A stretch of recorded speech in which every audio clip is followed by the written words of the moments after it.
Hi everyone, once again welcome back to my YouTube channel. I am your trainer Mohit Patel और आज की इस video में हम सीखने जा रहे हैं कम से कम की 10 phrasal verbs. So please make sure keep watching this video till the end because I'm going to explain the meaning of every phrasal verb and will give you some examples too, ताकि आपको सब कुछ आसानी से समझ में आ जाए। And one more important thing I want to tell you that शुरुआत में इन सारी phrasal verb को सीखना और इनके meanings को याद रखना बहुत ज़्यादा कॉम्प्लिकेटेड टास्क होता है, क्योंकि हर एक फ्रेजल वर्ब का एक और एक से कई अधिक मीनिंग होते हैं जो कि इन्हें बहुत ज़्यादा कॉम्प्लिकेटेड बना देते हैं। अगर आप इन्हें सचमुच सीखना चाहते हैं और अपनी कॉन्वर्सेशन में इस्तेमाल करना चाहते हैं, then you can do one thing, you have to practice and start using them in your day to day conversation so that you can remember them and start using them correctly wherever it is required. So चलिए इस video को शुरू करते हैं और इस video का पहला फ्रेजल वर्ब है come across, meaning to meet someone or find something unexpectedly, जिसका हिंदी में मतलब होता है अचानक से सामने आ जाना। जैसे किसी पर्सन का या किसी चीज का अचानक से सामने आ जाना या फिर इत्तेफाक से मिल जाना जिसकी आपने कोई उम्मीद ही ना की हो। उस सेंस में हम इस फ्रेजल वर्ब का इस्तेमाल करेंगे। नाउ लेट्स लर्न कि इसका हम सेंटेंसेस में कैसे इस्तेमाल कर सकते हैं। So therefore let's look at some examples. While cleaning the room, he came across some of his old love letters on his wife's desk. मतलब कमरे की सफाई करते समय उसे अपनी वाइफ के डेस्क पर अपने कुछ पुराने लव लेटर्स मिले। मतलब वो कुछ और कर रहे थे लेकिन उन्हें कुछ और मिल गया। इस सेंस में हम इस फ्रेजल वर्ब का इस्तेमाल करते हैं। चलिए अगला एग्जांपल देखते हैं। I came across my old friend in the market yesterday. मतलब मैं अपने पुराने दोस्त से बाजार में इत्तेफाक से मिला या फिर बाय चांस मिला, यानी कि मैं किसी और काम से गया था लेकिन अनएक्सपेक्टेडली मेरी उनसे मुलाकात हो गई। इस सेंस में भी हम इस फ्रेजल वर्ब का इस्तेमाल कर सकते हैं। आई होप आपको समझ में आया होगा। Let's moving on to the next phrasal verb come along. Accompany someone when going somewhere, जिसका हिंदी में मतलब होता है साथ आना या फिर साथ चलना। जैसे जाते समय किसी को अपने साथ ले जाना। उस सेंस में हम इसका इस्तेमाल कर सकते हैं। एग्जाम्पल देखते हैं इसका। I am going to the mall, do you want to come along? मैं मॉल जा रहा हूँ, क्या आप साथ आना चाहोगे या क्या आप साथ आना चाहते हो? Next, we are going out for lunch, would you like to come along? हम लंच के लिए बाहर जा रहे हैं, क्या आप साथ में आना चाहोगे? हमारा अगला फ्रेजल वर्ब है come back and this phrasal verb is commonly used in English, जिसका हम अक्सर डे टू डे कॉन्वर्सेशन में बहुत ज़्यादा इस्तेमाल करते हैं। And this phrasal verb has multiple meanings, but यहाँ पे हमने सिर्फ दो ही मीनिंग लिए हैं जो कि कॉमनली यूज्ड हैं। पहला टू रिटर्न, जिसका हिंदी में मतलब होता है वापस आना। Second to return to someone's memory, यानी कि किसी की याद का वापस आना। तो चलिए इसके कुछ एग्जांपल्स देखते हैं इस फ्रेजल वर्ब को और अच्छे से समझने के लिए। You came back home very late last night, मतलब आप कल रात बहुत देर से घर वापस आए। Next, all my old memories came back after I saw her picture, मतलब उसकी तस्वीर देखकर मेरी सारी पुरानी यादें ताजा हो गई। आई होप दोस्तों आपको ये सारी फ्रेजल वर्ब समझ में आ रही होंगी। चलिए अगला फ्रेजल वर्ब देखते हैं। come over, meaning to visit someone's house, मतलब किसी के घर पर विजिट करना, उनसे मिलने के लिए, जिसका हिंदी में मतलब होता है किसी व्यक्ति के घर पर उनसे मिलने जाना। चलिए इसके एग्जांपल्स देखते हैं। Would you like to come over for dinner? क्या आप डिनर करने के लिए मेरे घर आना चाहोगे? Next, why don't you come over to my place after work? काम खत्म करने के बाद आप मेरे घर क्यों नहीं आते? जहाँ पर भी हम किसी के घर पर विजिट करने की बात करते हैं उस सेंस में हम कम ओवर फ्रेजल वर्ब का इस्तेमाल कर सकते हैं। अगला है come on, and this one is really interesting because we can use this expression in 3 different ways. पहला है to encourage someone to do something, जिसका हिंदी में मतलब होता है किसी को प्रोत्साहित करना या फिर साहस देना कुछ करने के लिए जिस काम को करने से वह मना कर रहे हैं। जैसे मेरा एक दोस्त है जिसे सब लोगों के सामने इंग्लिश में बात करने में काफ़ी हिचकिचाहट होती है, तो हमेशा उसे मोटिवेट करने के लिए या सपोर्ट करने के लिए मैं इस फ्रेज का इस्तेमाल करता हूँ, come on, you can do it. And now the second use of come on is to tell someone to hurry, जिसका हिंदी में मतलब होता है जल्दी करना। जब आप किसी को ये कहना चाहते हो जल्दी करो, उस सेंस में हम अब इस एक्सप्रेशन का इस्तेमाल करेंगे। चलिए इसका एग्जांपल देखते हैं। Come on we are going to be late, मतलब जल्दी करो हम लेट होने जा रहे हैं।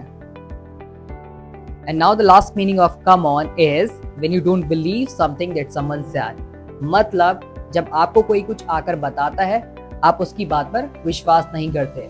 फॉर एग्जाम्पल, आपका एक फ्रेंड है जो कि आपको आकर बताता है कि उसकी 1 करोड़ की लॉटरी लग गई, and you think whatever this person is saying is silly और अनरीजनेबल। आपको लगता है जो कुछ भी वो बोल रहा है वो झूठ है और आपको उसकी बात पर यकीन ही नहीं होता। तब आप इस फ्रेज का इस्तेमाल कर सकते हैं, oh come on that is not true. Now let's look at another phrasal verb, come out, जिसके यहाँ पर 3 मीनिंग है। पहला, टू बी पब्लिश्ड, जिसका हिंदी में मतलब होता है प्रकाशित होना।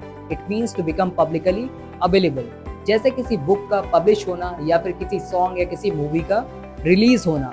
इस सेंस में हम कम आउट फ्रेजल वर्ब का इस्तेमाल कर सकते हैं। सेकंड, टू अपीयर, जिसका हिंदी में मतलब होता है प्रकट होना। And now the third, to be known, जिसका हिंदी में मतलब होता है पता चलना। When the information comes out that was previously unknown, now it became known. किसी ऐसी इंफॉर्मेशन का पता लगना जो पहले आपके लिए अननोन थी लेकिन आप अब उस बात को जानते हैं, तब आप इन कंडीशंस में इस कम आउट फ्रेजल वर्ब का इस्तेमाल कर सकते हैं। चलिए और बेहतर से समझने के लिए अब इसके कुछ एग्जांपल्स भी देखते हैं। New book is coming out in September, मतलब नई किताब सितंबर में पब्लिश हो रही है। Second, the sun came out after the rain had stopped, इसका मतलब बारिश रुकने के बाद सूरज निकल आया या फिर सूरज प्रकट हो गया। And the last, the truth will come out sooner or later, it's just a matter of time, सच्चाई आज नहीं तो कल सामने आ ही जाएगी, कुछ ही समय की बात है। नेक्स्ट फ्रेजल वर्ब देखते हैं, come about, meaning to happen or occur, जिसका हिंदी में मतलब होता है होना या घटित होना। किसी चीज का होना या फिर किसी घटना का घटित होना, इस सेंस में हम इस फ्रेजल वर्ब का इस्तेमाल करते हैं। Now let's see some examples. How did this accident came about, यह एक्सीडेंट कैसे हुआ, यानी कि किसी चीज का होना, इस सेंस में हमने इसका इस्तेमाल किया है। नेक्स्ट फ्रेजल वर्ब देखते हैं, she was late again but I am not sure how it came about this time, वह दोबारा लेट थी लेकिन मुझे नहीं पता यह इस बार कैसे हुआ। Now moving on to the next phrasal verb, come off, meaning to become removed from something, जिसका हिंदी में मतलब होता है अलग हो जाना, किसी चीज का अलग हो जाना। उदाहरण देखते हैं इसका। A button has come off my shirt, मेरी शर्ट का एक बटन बाहर आ गया या निकल गया। Next, the bathroom door knob just came off in my hand, यानी कि जो बाथरूम के दरवाजे की कुंडी है वो निकलकर मेरे हाथ में आ गई, यानी कि मैंने उसे इतनी तेज से पुल किया कि उसके दरवाजे की कुंडी उस दरवाजे से अलग हो गई। इस सेंस में हम इसका इस्तेमाल करते हैं। आई होप आपको भी पता चल गया होगा और आप भी इसका इस्तेमाल अपनी कॉन्वर्सेशन में कर सकते हैं। चलिए बढ़ते हैं अगली फ्रेजल वर्ब पर, come up with, meaning to think of something such as an idea or a plan, किसी चीज के बारे में सोचना, जैसे कोई प्लान, आइडिया, आंसर, सॉल्यूशन या फिर कोई एक्सक्यूज, यानी कि जब कोई चीज आप सोचकर प्रोड्यूस करते हैं और उसे पेश करते हैं, इस सेंस में हम कम अप विद फ्रेजल वर्ब का इस्तेमाल कर सकते हैं। चलिए इसके कुछ एग्जांपल्स देखते हैं और बेहतर समझने के लिए। He always comes up with a lot of excuses, मतलब वह हमेशा कुछ ना कुछ एक्सक्यूजेस बनाता है, यानी कि किसी पर्सन को आप कुछ काम करने के लिए बोलते हैं लेकिन वो कुछ ना कुछ एक्सक्यूजेस बना देता है ताकि उसे वो काम ना करना पड़े। नेक्स्ट देखते हैं, He always comes up with the right answer, इसका हिंदी में मतलब होता है वह हमेशा राइट आंसर के साथ आता है या फिर वह हमेशा राइट आंसर पेश करता है। इस सेंस में भी हम इसका इस्तेमाल कर सकते हैं। मैं उम्मीद करता हूँ कि आपको अब कम अप विद पता चल गया होगा और आपको समझ में आ गया होगा कि हमें इसका इस्तेमाल कैसे करना है। चलिए बढ़ते हैं अगले फ्रेजल वर्ब पर। And finally the last phrasal verb of this video is come down with, meaning to get an illness that is not very serious, जिसका हिंदी में मतलब होता है बीमार होना, ऐसी बीमारी that is not very serious. जैसे आपको कहना हो, I think I am coming down with flu, मुझे लगता है कि मुझे फ्लू हो रहा है। Next, I feel like I am coming down with a cold, इसका मतलब मुझे लगता है कि मुझे कोल्ड हो रहा है। अगर आप बीमार हैं और आप किसी को बताना चाहते हैं उस चीज के बारे में तो आप इस फ्रेजल वर्ब का इस्तेमाल कर सकते हैं। तो दोस्तों ये रहा आज का वीडियो लेसन, और आज की इस वीडियो लेसन में हमने कम से कम की 10 फ्रेजल वर्ब सीखी। मैं आशा करता हूँ कि आपको ये वीडियो पसंद आया होगा, और अगर आपको ये वीडियो पसंद आया तो आप इस वीडियो को लाइक कर सकते हैं और मेरे चैनल को भी सब्सक्राइब कर सकते हैं, ताकि आपको रेगुलर अपडेट मिलती रहे। और अंत तक इस वीडियो को देखने के लिए और अपना समय देने के लिए आप सभी का बहुत बहुत धन्यवाद। And I will be back with another video lesson.